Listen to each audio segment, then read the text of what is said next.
আগামীকাল কি হবে, এমন কি চারদিকে যা কিছু ঘটছে সেগুলো আল্লাহ নিয়ন্ত্রণ করছে।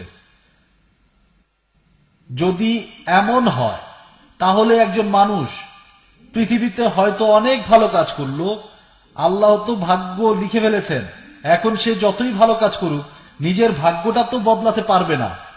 আর এমন অবস্থায় ধরেন সে কোনো ভালো কাজ করলো না, অথবা ধরেন সে ভালো কাজ করলো কিন্তু খারাপ কাজ করলে, করেন প্লিজ।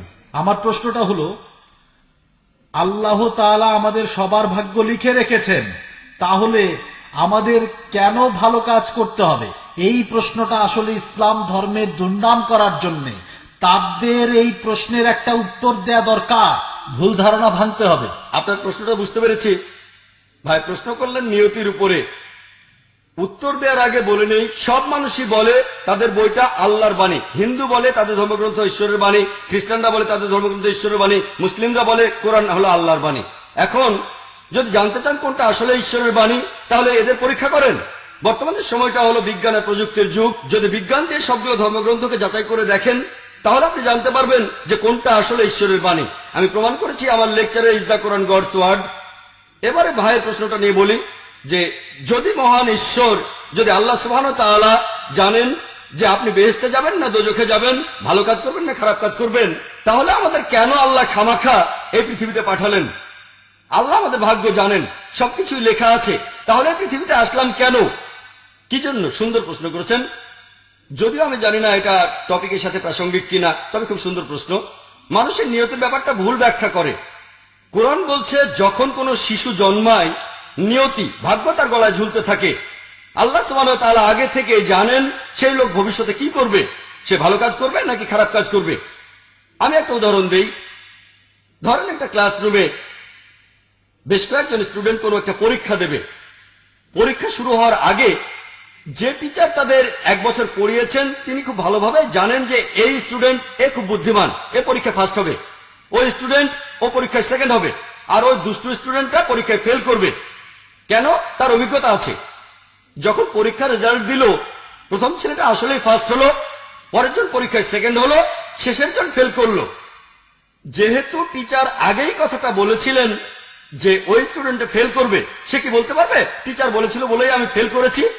না, টিচার অভিজ্ঞতা থেকে বলেছেন, সেজন্য তিনি আগে থেকে বলতে পেরেছেন কে পাস করবে আর কে ফেল করবে। একইভাবে আল্লাহ সুবহানাহু ওয়া তাআলা সব মানুষকে স্বাধীন ইচ্ছা শক্তি দিয়েছেন, তবে তার আছে ইলমে গায়েব। তিনি ভবিষ্যতের কথাগুলো জানেন, ভবিষ্যতে কি ঘটবে আর কি ঘটবে না। তিনি আমাদের ইচ্ছা শক্তিকে বাধা দেন না, স্বাধীন ইচ্ছা শক্তি দিয়েছেন। যেমন ধরেন আপনি একটা ক্রস রোডে আসলেন, আপনার সামনে 5টা রাস্তা, রোড 1 2 3 4 5। আল্লাহ আপনাকে ইচ্ছা মতো একটা রাস্তা বেছে নেওয়ার ক্ষমতা দিয়েছেন, তবে আল্লাহ জানেন আপনি 2 নম্বর রাস্তাটা বেছে নেবেন, আপনিও সেই রাস্তাটাই বেছে নিলেন।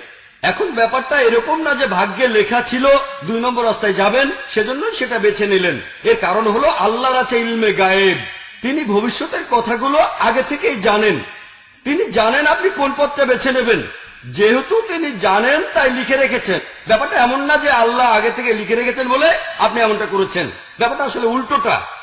আরো সামনে গিয়ে 3টা রাস্তা দেখলেন এ বি সি, আপনি বেছে নিলেন রোড বি। আল্লাহ এটা আগে থেকে জানেন যে এখানে আসলে আপনি বেছে নেবেন রোড বি। ব্যাপারটা আসলে এমন না যে আল্লাহ তাআলা লিখে রেখেছেন বলেই আপনি এমনটা করেছেন। ব্যাপারটা আসলে উল্টোটা। আল্লাহর আছে ইলমে গায়েব। এছাড়া আল্লাহ আরো জানেন যে কোন লোক সে বেহেশতে যাবে নাকি দোজখে যাবে, তিনি ভালো করে জানেন। এখন প্রশ্ন হলো তিনি প্রথমে কেন এমন করছেন না যে যখন কেউ জন্মাচ্ছে আল্লাহ জানেন সে ভালো কাজ করবে, সে ঈমান আনবে, বেহেশতে পাঠিয়ে দিলেন। ওই লোকটা সে মানুষ খুন করবে, ব্যভিচার করবে, দোজখে পাঠিয়ে দিলেন। আল্লাহ কেন সরাসরি মানুষকে এভাবে বেহেশতে বা দোজখে পাঠাচ্ছেন না? এর পেছনের কারণটা হলো আল্লাহ যদি কাউকে বেহেশতে পাঠিয়ে দেন সে আপত্তি করবে না, কিন্তু কাউকে যদি দোজখে দেন সেটা হলো শেষ বিচারের দিন আল্লাহ তাআলার কাছে জানতে চাইবে আমাকে দোজখে পাঠালেন কেন, কেন পাঠালেন দোজখে? আল্লাহ জানেন এই লোকটা পাপ করবে, কিন্তু লোকটা তো সেটা জানে না। আল্লাহ তাকে প্রথমেই দোজখে পাঠালে সেই লোক কিয়ামতের দিন আল্লাহ তাআলাকে প্রশ্ন করবে তুমি আমাকে কেন দোজখে পাঠালে?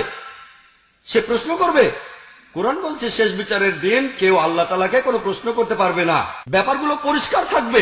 যে লোকটাকে দোজখে পাঠানো হবে সে মেনে নেবে তার দোজখে যাওয়া উচিত, সে শুধু ক্ষমা প্রার্থনা করবে, প্রশ্ন করতে পারবে না।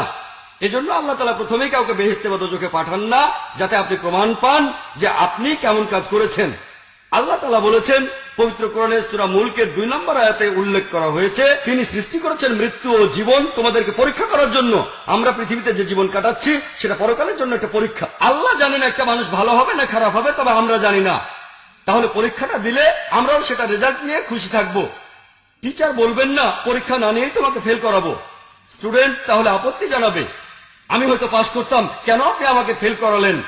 একইভাবে কেউ যাতে শেষ বিচারের দিন আল্লাহকে প্রশ্ন করতে না পারে সেজন্য আল্লাহ সবাইকে পরীক্ষায় ফেলেন, তারপর ফলাফলটা দেখেন।